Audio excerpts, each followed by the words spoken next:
আপনারা দেখছেন অসম news channel. নমস্কার, আদাব, সত শ্রী অকাল।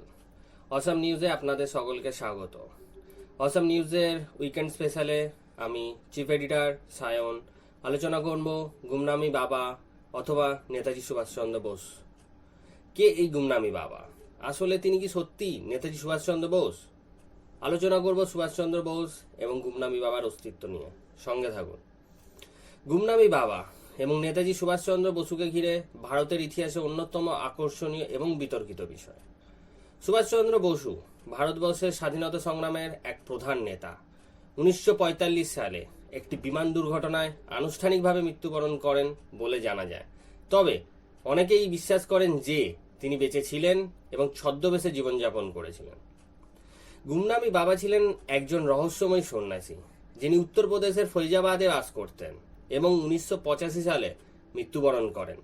তার জীবন আচার, ব্যবহার এবং জিনিসপত্রে পাওয়া চিঠি, বইপত্র, নেতাজি সম্পর্কিত সামগ্রী থেকে অনুমান করা হয় যে তিনি হয়তো সুভাষচন্দ্র বোস ছিলেন, যিনি গোপনে জীবনযাপন করছিলেন।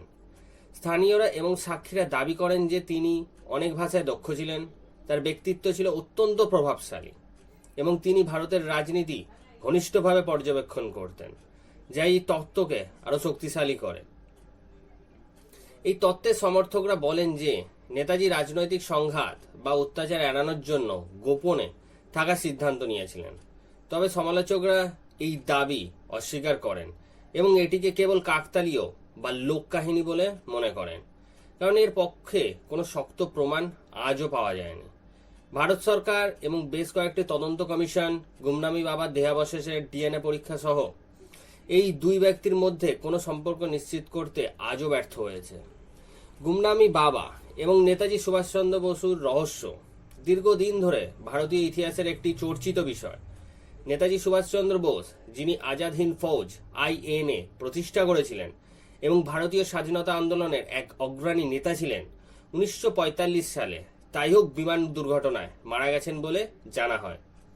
কিন্তু তার মৃত্যুকে ঘিরে বহু প্রশ্ন উঠেছে, কারণ অনেকেই বিশ্বাস করেন যে তিনি সেই দুর্ঘটনায় মারা যাননি, পরে অন্য নামে বা ছদ্মবেশে ভারতবর্ষে ফিরে এসে জীবনযাপন করেছিলেন। তাহলে দেখা যাক কে এই গুমনামি বাবা, কে ছিলেন। গুমনামি বাবা ছিলেন একজন সন্ন্যাসী, যিনি উত্তরপ্রদেশের ফৈজাবাদে একান্ত গোপনীয়তায় বাস করতেন। তিনি কখনো জনসমক্ষে আসেননি, আর তার আসল নাম বা পরিচয় কিছুই আমরা জানতে পারিনি। তিনি খুব অল্প লোকের সঙ্গে দেখা করতেন।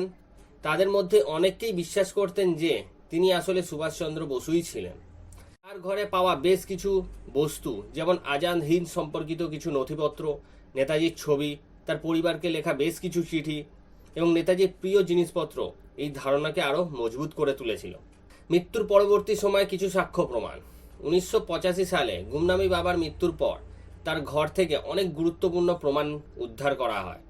এর মধ্যে ছিল নেতাজির ব্যক্তিগত কিছু জিনিসপত্র, সংবাদপত্র, ভারতীয় রাজনীতি নিয়ে লেখা বেশ কিছু নোট, এমন অনেক বস্তু যা সাধারণ মানুষ বা ব্যক্তির কাছে থাকাটা কিছুটা অস্বাভাবিক।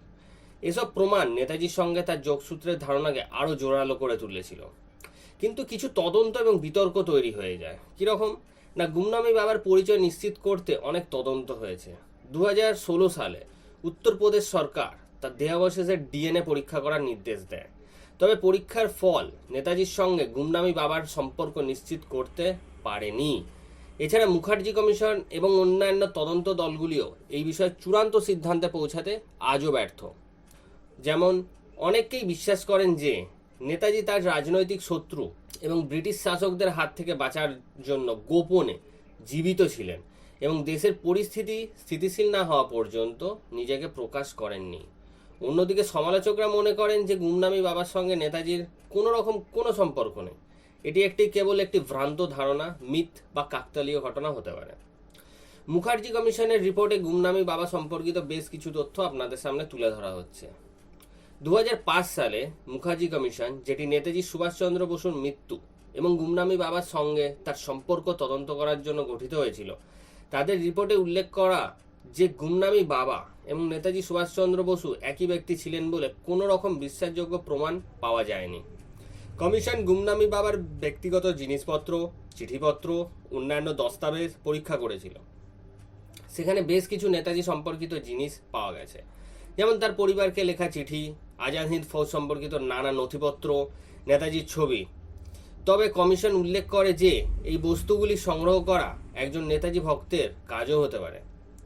মুখার্জি কমিশন আরও জানায় যে গুমনামি বাবার ব্যক্তিগত জীবন এবং তার গোপন জীবনযাত্রার ধরন সুভাষচন্দ্র বসুর জীবনের সঙ্গে পুরোপুরিভাবে সামঞ্জস্যপূর্ণ নয়। তাদের মতে এটি এমন একজন মানুষের কাজ হতে পারে যিনি নেতাজিকে গভীরভাবে শ্রদ্ধা করতেন এবং তার মতো জীবনযাপন করার চেষ্টা করতেন। তবে এই সিদ্ধান্তের সঙ্গে সবাই একমত হননি। অনেক সমর্থক বা বিশেষজ্ঞ বিশ্বাস করেন যে কমিশন সব তথ্য সঠিকভাবে বিশ্লেষণ করতে পারেনি এবং কিছু প্রশ্ন আজও উত্তরহীন রয়ে গেছে। মুখার্জি কমিশনের চূড়ান্ত সিদ্ধান্ত ছিল যে গুমনামি বাবা এবং নেতাজি সুভাষচন্দ্র বসুর মধ্যে কোনো রকম সরাসরি সম্পর্ক প্রমাণ করার মতো যথেষ্ট তথ্য বা প্রমাণ তাদের হাতে নেই। এই রহস্য এখনও সমাধান হয়নি এবং এটি ভারতীয় ইতিহাসের একটি বিতর্কিত এবং আকর্ষণীয় বিষয় হিসাবে থেকে গেছে। আজও এই রহস্য পুরোপুরি উন্মোচন হয়নি, তবে এটি নিশ্চিত যে নেতাজি সুভাষচন্দ্র বসুর জীবন এবং গুমনামি বাবার রহস্য ভারতীয় জনগণের কল্পনায় এবং ইতিহাসের পাতায় চিরস্থায়ী, চিরকাল থেকে যাবে। যদিও সত্য এখনও রহস্যের আড়ালে, এই গল্পটি এখনও ভারতীয়দের কল্পনাকে মুগ্ধ করে এবং নেতাজি সুভাষচন্দ্র বসুর উত্তরাধিকারকে জীবিত রাখে। বিভিন্ন ধরনের সিনেমা, টেলিফিল্ম, ওয়েব সিরিজে আমরা গুমনামি বাবাকে দেখে থাকি। নেতাজি রূপী গুমনামি বাবার এই অস্তিত্ব আমাদের স্মরণে মরণে হয়তো এইভাবেই বেঁচে থাকবে। ধন্যবাদ। আরও বিস্তারিত জানার জন্য আমাদের পাশে থাকুন, চ্যানেলটি সাবস্ক্রাইব করুন এবং নতুন নতুন আপডেটের জন্য বেল আইকনটি প্রেস করুন।